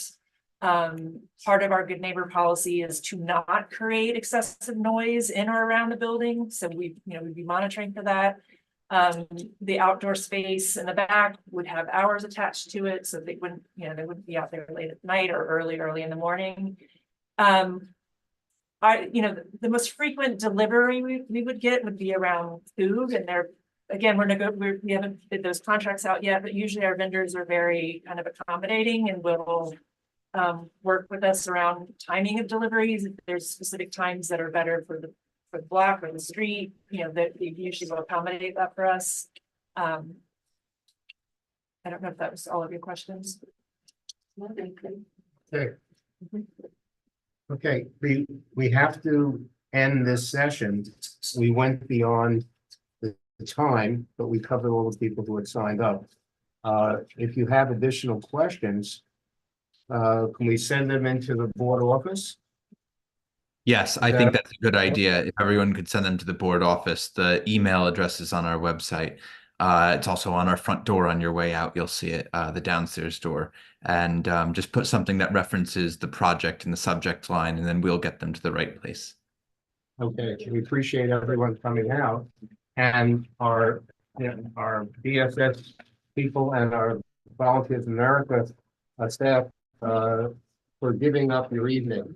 Okay, even beyond the time we expected, to try to answer the questions, to inform people and to answer the questions, many that are difficult to answer, in the best possible way at this point. And this is the beginning of a dialogue with the community, and we hope that people will stay engaged. Yeah, thank you for having us. We appreciate it. Thank you. Thank you. You're all welcome to stay. We're gonna learn about the hazards of plastics. Oh, Okay. Plastic gonna go. And it may be something that's more difficult to deal with individually. A friend of mine, she is going tomorrow to Hackensack Hospital to have her body tested for plastic. Oh, wow. It's a serious thing. If you can't stay, you can on YouTube catch our plastic. Thank you so much. Thank you so much.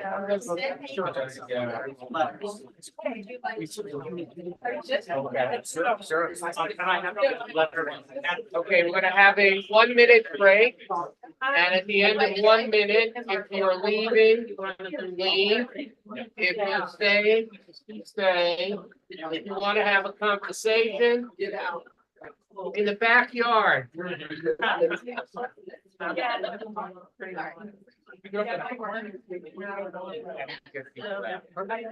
I just bend aside?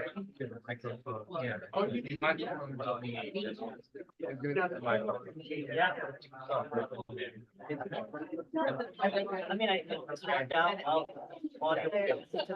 I think it did. Yeah. Hi. Hi. Yeah, sure. You're. Good to see you. You guys keep working in the back. Is there anything else you need? Okay, how do you do, Jay? Pleasure. Please join us. Sorry we took so long. We have to ask those remaining to join us. Those who choose not to stay, just please exit so we can do the second agenda item. Thank you. Okay. Longer and started, get more later. Okay, good. I see you. Okay, thank you. Thank you. Everyone that's not staying for the next agenda item needs to wrap up. It's one of 3 people with fall. 3 places. Zach's for having a hard time. Okay, all right. 3, 2, 1. We beg of you, we have a lot of work to do. We need the area cleared unless you want to stay, and then you're welcome to stay the whole night. Conversations outside, please. Thank you.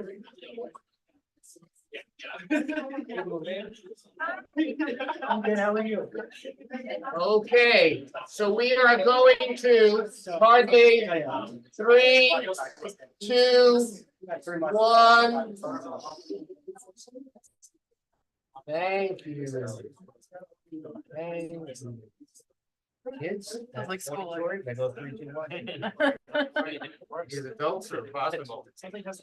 Okay. So, if you open the newspaper or was it Cranes? Well, no, Consumer Reports. I'm looking at in my brother-in-law's house, and I see Consumer Reports. This is after we decided to do this, and the whole thing's on plastics. So every day I get a call. Did you see the Times? Plastics all over. And as I just mentioned, a friend is going tomorrow to have a body scan for plastics. Okay, which is not uncommon today because of the health dangers. So Matt Holzman, who was a member of this board, was very interested in this topic and kept writing and writing and writing, and even putting together research and other information, and very useful information. And then we tried to find sources who were promoting legislation, that were able to share the research, that were engaged in this issue, and it became very, very difficult. Department of Health, some of the elected officials, they wanted to be helpful, but they didn't know who or what. Fortunately, Linda Rosenthal's office said, Eric Overton said, what do you mean? Linda has 2 pieces of legislation, okay? And we had research resources that Matt got, and some that we sent it out to committee members, suggested you read at least one. If you want to read all 9, you could, okay? Nevertheless, we are very fortunate because through that relationship with Linda's office, Where does Linda represent, by the way? My apologies. Linda represents about low 90s down to 50s. No, it's further up. Further up? In which legislative body? Oh, the Assembly, State Assembly. My apologies. I'm sorry, no, my apologies. But she's very involved with us whenever we need her, and very helpful. And we were fortunate because we have someone here today who devotes a lot of her time, not professionally, right? Right, for volunteer. Volunteer, but deeply, from WasteNet, right? Waste not. WasteNot, I'm sorry. What did I do? You know, like, Yeah, I have everybody used WasteNot. to This say time of WasteNot. night, everything looks like that. And it's related to 350 NYC, but Yeah. you'll have to explain that. This is Jane Sheldon. And she's good enough to come tonight to share information. The committee members, and I have copies here, have a resolution online, but we have copies here, which we'll look at the end.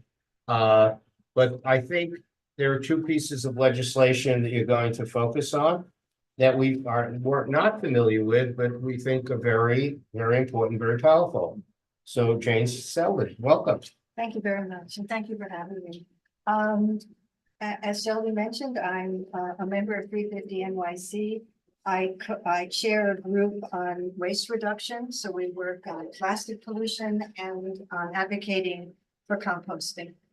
I'm a volunteer. I'm a retired community college instructor. And after I retired, I joined 350. I learned a lot about the climate crisis, but I didn't hear much about how plastics contributed to the climate crisis until I heard a talk by a woman named Judith Enck, who started an organization called Beyond Plastics. I took her course. She took a course at Bennington, an online course. And I want to first talk about some of what I learned, which I think is important to know before I go into the legislation. Judith refers to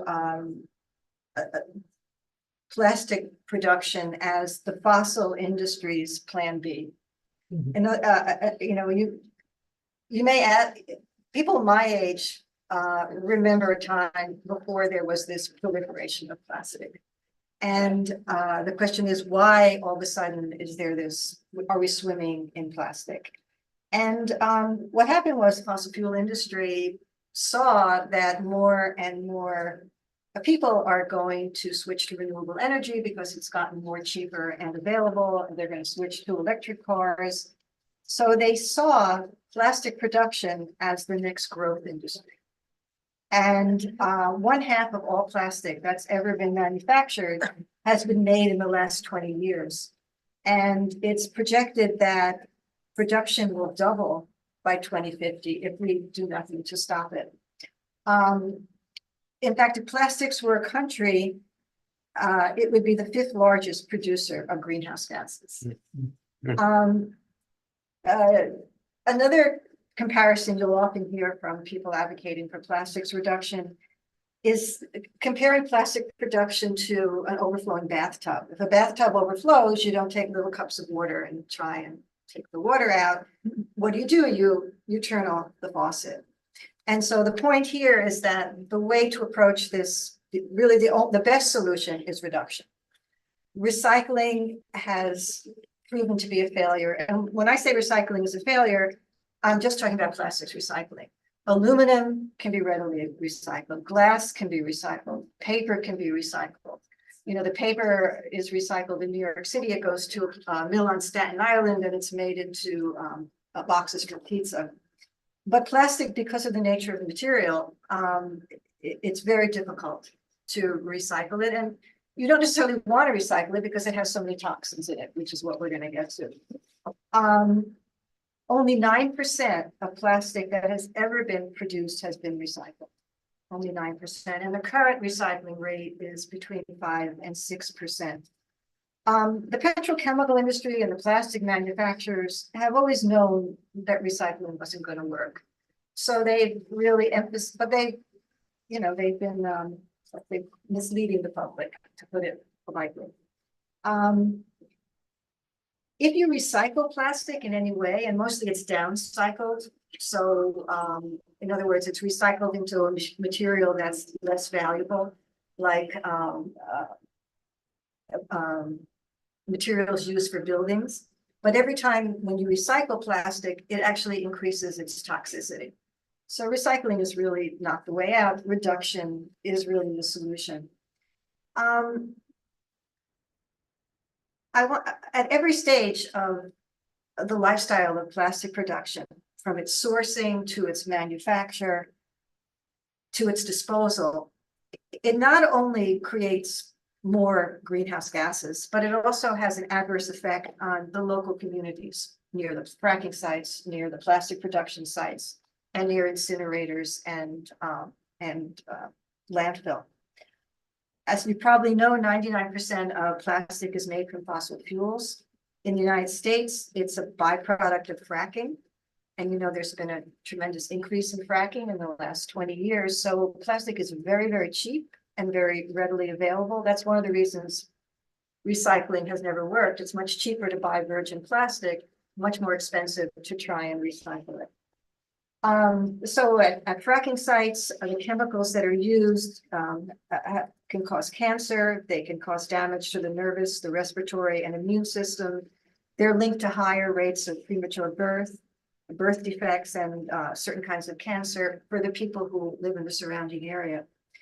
After it's fracked, the next step is for it to go to petrochemical plants. And these petrochemical plants are located mostly in Texas, Louisiana, Ohio, and Pennsylvania. In Louisiana, there's a stretch of land 80 miles long that's known as Cancer Alley because the cancer rates are so high. In some towns there, the risk of cancer from the toxicity of the air is 50 times higher than average. And they're planning to build even more of these plants there. After it's manufactured, you know, and we end up throwing it out, it either goes, well, as I said, 5 to 6% is recycled. Most goes to landfill. Plastic doesn't biodegrade, sorry. It breaks down into smaller pieces, which are called microplastics, which is one of the things we're here to talk about. And it breaks down even smaller into something called nanoplastics, which we can't see and can't even be seen by a microscope. There's a special technique for detecting it. Or the plastic, if a plastic goes to landfill, it leaches chemicals into the land surrounding it and into the water. And if it goes to incinerators, and almost all of Manhattan's trash, I don't know if you know this, but it goes to New Jersey. It goes to the Covanta plant in New Jersey. It's an incinerator. And burning plastic, you can imagine with these toxins, burning plastic releases toxic chemicals like dioxins and mercury. So, to get to microplastics, as I said, it doesn't biodegrade, it breaks down into smaller and smaller pieces. And microplastics are about 5 millimeters in length. And then they break down into nanoplastics. It's been found in our air, in our water, in our food, in the most pristine environments, like the peaks of the Himalayas and in the deepest part of the ocean in the Pacific. In fact, by 2050, if we continue producing plastic, there will be more plastic by weight in the ocean than fish. And of course, we eat the fish, so we take in plastic that way. But it's also very damaging for the fish and the turtles and the seabirds because they see these little specks of plastic and they think it's food. So they fill up with plastic and their stomachs fill up, they end up starving to death.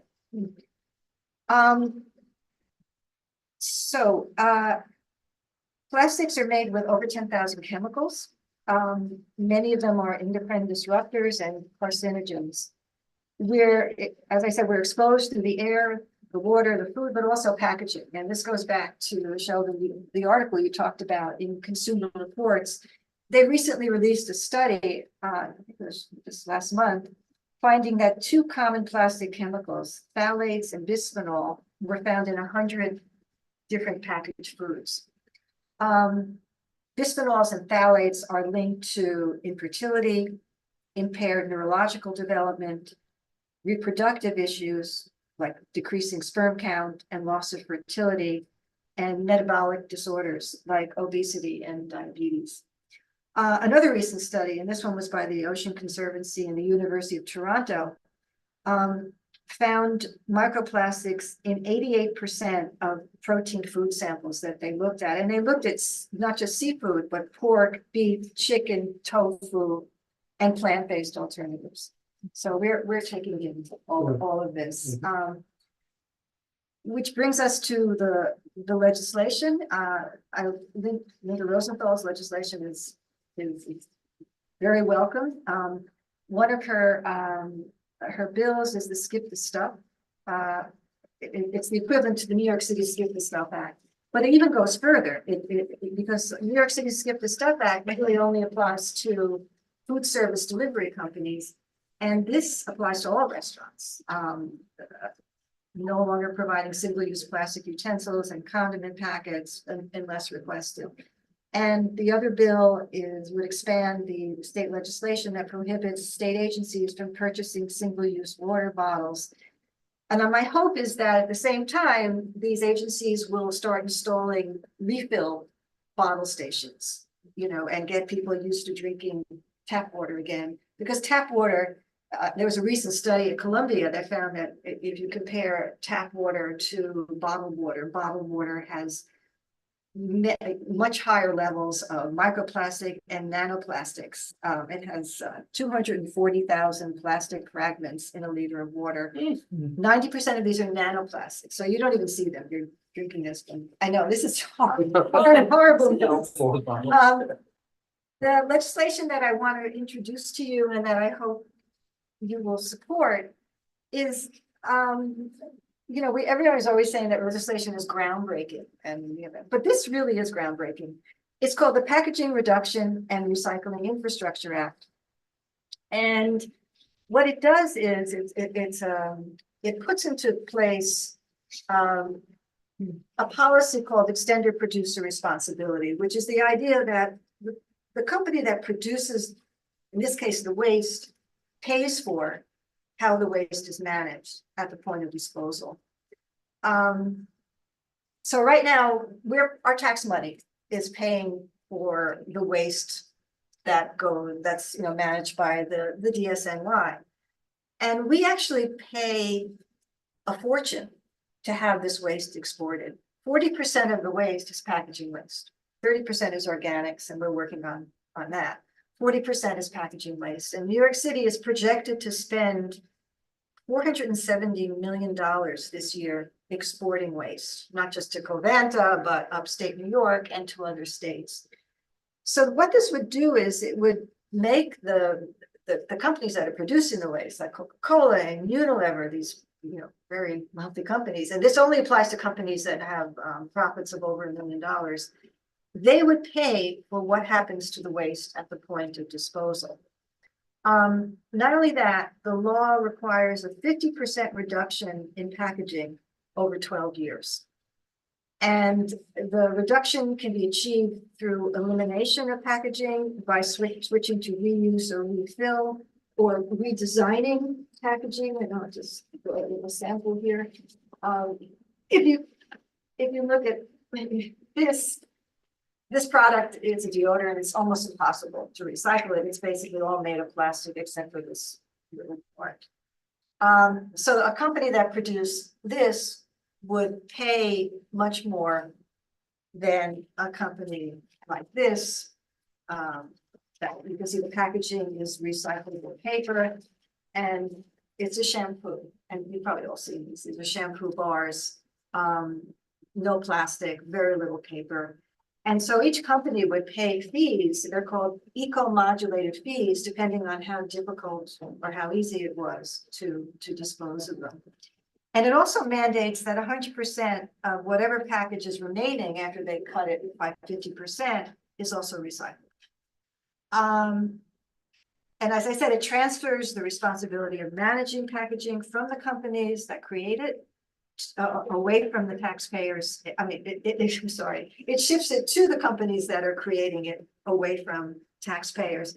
And this also brings in a lot of funding to municipal governments, and they can use it, not just to improve their recycling systems, but they can use it to install refill stations around the city in public parks. That's one of the things my group is working on. We would really like to see bottle refill stations in parks throughout the city. So can I just make sure I understand here? Are we saying that when a company is responsible for the cost, that they would pay whatever the costs of managing the waste to the city coffers? Or would it be paid directly to whoever was disposing it? Okay, well, the way they do it is they created something called the Producer Responsibility Organization. And they would pay the fee to this producer responsibility organization. And this would all be under the supervision of the DEC. And then I don't know every detail, but this organization would then distribute it to municipalities. And I don't know exactly how the fee structure, would be decided, but there would be an organization deciding it. And there would also be a new office created, the Office of Inspector General, who would oversee all of this. And this has been done in other states. This has been done in California, Colorado, Maine, and Oregon, but this would be the strongest legislation. And what distinguishes this piece of legislation from other EPR is the next part, which is very important. This legislation would ban 15 toxins that are used in plastic. I mean, it would phase them out over a period of time. Some of the ones would be bisphenols and phthalates, which I mentioned in the Consumer Reports article, PFAs, PFAS, heavy metals like mercury and lead, formaldehyde, flame retardant. All of these would eventually be phased out, and would also set up a task force that every 2 years would consider whether or not to add more toxins to the list. So this is very exciting. I mean, this really would be transformative. And it seems realistic. It's phasing out. It's phasing out That is over right. 12 years. Yeah, so 10% reduction in 3 years, 20% in 5 years, 30% in 8. Yeah, Realistic. realistic. Yeah, originally it was 10 years and Sure. it became 12. But I think it would really incentivize companies who don't want to pay these fees to, to start to really rethink how they want to design their products. This legislation now has majority of support in the state Senate and the state Assembly. I mean, slim majority, but nevertheless a majority. It just passed through the Environmental Conservation Committee in the Assembly. It's now in the Codes Committee. And we're hoping that it will be voted on during this legislative session. It's been supported by the mayor. The mayor issued a memorandum of support. It's supported by the city council. And does anybody have any questions about this? Yeah, sure. Well, please. First off, who's the lead sponsor? Oh, I'm so sorry. The lead sponsor is Pete Harcum. And, my goodness, I'm having a senior moment. Pete and Deborah Glick. Yeah. That's right. Yeah. Pete Harcum and Deborah. Yeah. And just on Linda's bill, just a question on that. I think it exempts straws. Is that true? No, I think straws also are on request. I'm not, Oh, I'm pretty sure. Yeah. when I was reading it, it said. I thought it said straws are not exempt, or. I thought it said straws are exempt, but I'll- in section 1, and I didn't know which was section 1, so. Yeah, I'd be very surprised if they allow straws. I mean, even we have a skip the straw, but although it's like, food establishments, we do have it, yeah. But just more generally, the plastics industry, I'm sure has a lot of lobbies. Oh, yes, and, absolutely. So, I mean, it's good to hear you have a slim majority, but I'm sure there's going to be a lot of lobbying in opposition to it, a lot of claims of lost jobs and things like that. Yeah, what they're really pushing is, I understand that right now they're not saying no EPR, but they're saying that they need to be allowed to use something called chemical recycling, which is very toxic, but it's basically burning plastic. And they want that to be allowed, and this law prohibits it because it creates greenhouse gases. It also creates a very toxic atmosphere for people living near these chemical recycling plants. So that's one thing they're pushing. And they also are very uncomfortable with banning all of these toxins. So, yeah, and they absolutely are fine, especially the American Chemistry Council. Yes. Can I interject for just a quick moment? At 8:30, we had to start paying the tech company a little bit more. That's fine, no problem. But they also have a hard stop, irrespective of how much we pay them at 9, just to give a heads up. Now, please, we want your question. So while I'm certainly supportive of the idea of these helpful products, the one thing said about plastic, it is very cheap.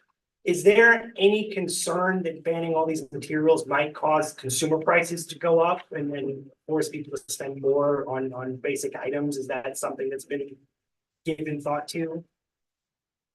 I think that's an interesting point, but I think also a lot of the cost of plastic is externalized. We don't pay, the toxicity of plastic causes illness. It costs a fortune to treat these illnesses. That's not really factored in, right, into the cost. The cost of exporting all this plastic, as I said, is, 40% of our waste stream is packaging. And we're exporting it at a tremendous cost rather than reducing it. So I think it's possible that prices will actually, this is not expensive. People think it's expensive, but it lasts 6 months because all the water, when you take out all the water and this is the only thing left. I'm sorry, anyway. No. Yeah. No, I think the point is really that a lot of the cost in terms of the health cost, and I mean, if you think of the cost to these local communities that are near these petrochemical plants, and not just the cost in terms of money, but the cost in terms of suffering. I think having to pay a little more for a product, and I don't know that it necessarily will be more, because if you take something like our old friend Amazon,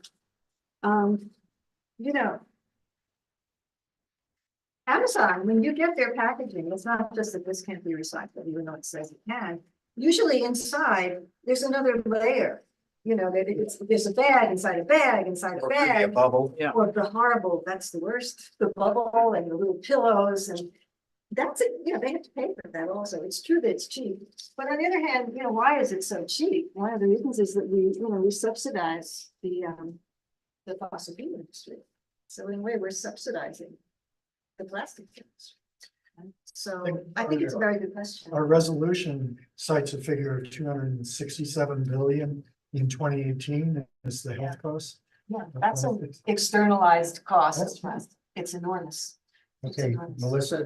One quick comment that maybe just could be integrated, or maybe we'll just all align on, is that I do think the bill around the packaging reduction and recycling is really important, because it finally takes the burden off the consumer, and there's this sort of culture of guilt around plastic use, and that it's our fault, as opposed to that it's the fault of the corporations who make it the only way we can get products. So they've done a good job of brainwashing. yeah, it's all on the individual, it's not on them. So I think this is really important to support. Just, has that particular piece of legislation passed in previous years, or is this the first year that? This is the first year. There have been other versions of it, but they haven't gotten this far, and this Okay. is, yeah, great. So I would say this is the first time. And just, has the governor commented at all, just in terms of where we want to kind of direct our? Yeah, no, the governor hasn't commented. In the past. She's tried to include it in her budget. Oh, she has. But it was not as strong. It wasn't a strong version. It was a version we weren't happy with. So Okay. we fought it. But this year she hasn't tried to include it in the budget. Got it. Okay, Yeah. good. One more question. I have. You have a question?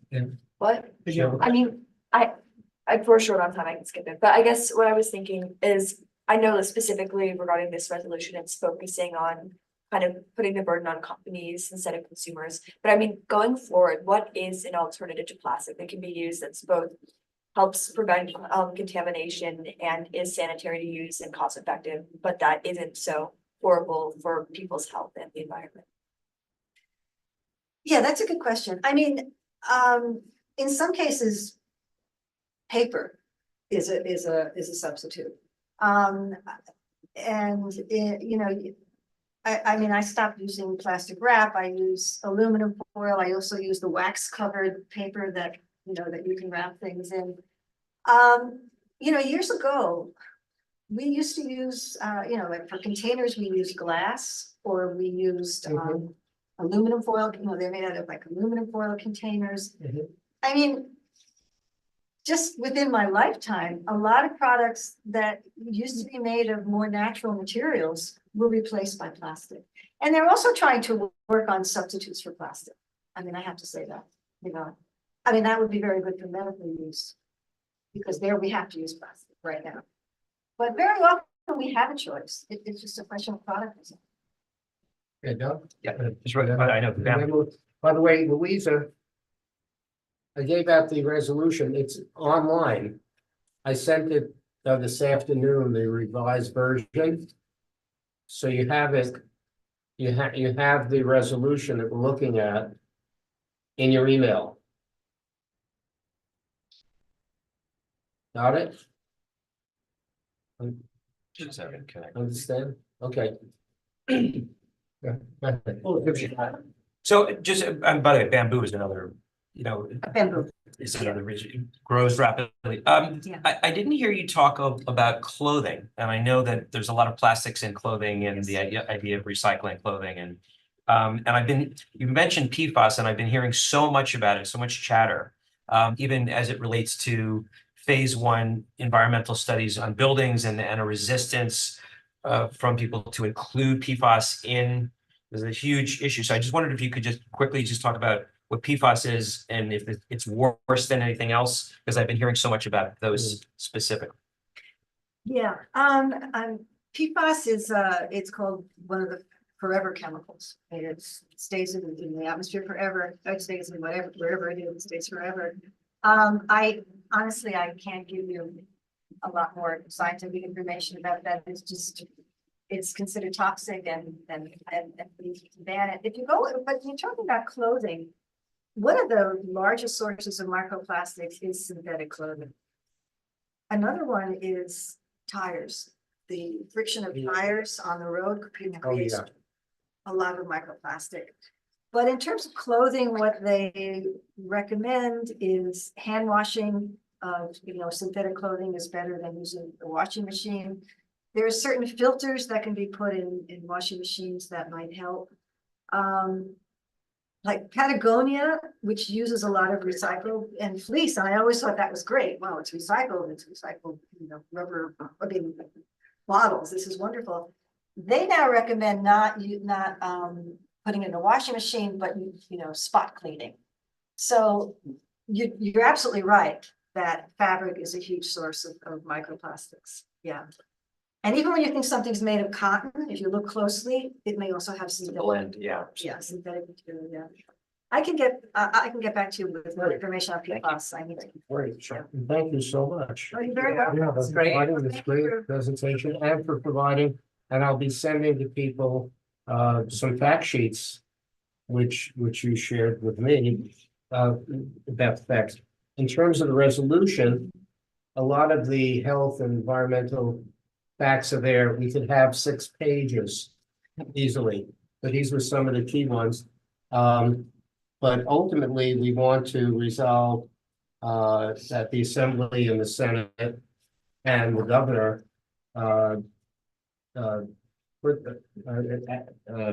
passed and then signed 4 pieces of legislation, 2 from Linder, 2 from this evening, which will help, not overnight, but over time, bring us to a better place. And I don't think this is going to last. We hear or discuss this issue. I really almost every other day someone says, look in the Times, look in this magazine, plastics, plastics, plastics.